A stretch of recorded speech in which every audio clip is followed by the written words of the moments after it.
John Wayne didn't hold back when he hated a film, and some of Hollywood's biggest directors felt his wrath.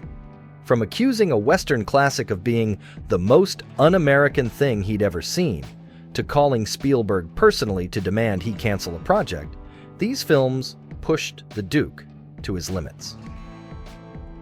Here are the movies that made John Wayne's most hated list. John Wayne didn't just dislike High Noon, he despised it. The 1952 classic, starring Gary Cooper, was hailed as a masterpiece. But Wayne saw it as an un-American affront to Western values. The storyline, to him, was a thinly veiled jab at blacklisting, and he had zero tolerance for it. The last thing in the picture is old Coop putting the U.S. Marshal's badge under his foot and stepping on it, he fumed. While High Noon became a favorite for many, including 3 U.S. presidents and Morgan Freeman, Wayne doubled down on his criticism, claiming, "I'll never regret having run screenwriter Carl Foreman out of this country." Wayne's disdain didn't stop at Westerns. He went after Steven Spielberg's 1979 comedy 1941 with just as much fire. Spielberg recalled how Wayne personally called him, begging him not to make it, saying, "It's a very un-American movie, and you shouldn't waste your time on it."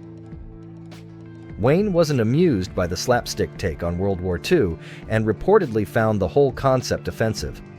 Spielberg eventually made the movie anyway, casting comedy giants like John Belushi and Dan Aykroyd, but it was a flop.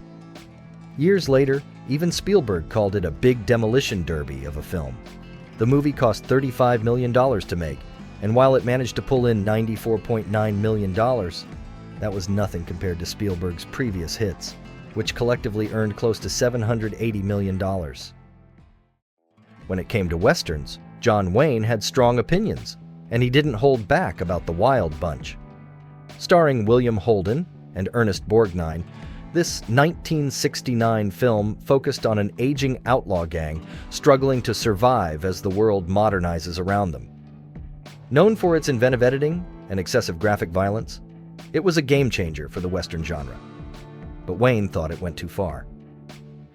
To me, The Wild Bunch was distasteful. It would have been a good picture without the gore. Movies don't need to show blood spurting out and teeth flying, he argued. He saw violence as part of the illusion of cinema, not something to be literalized.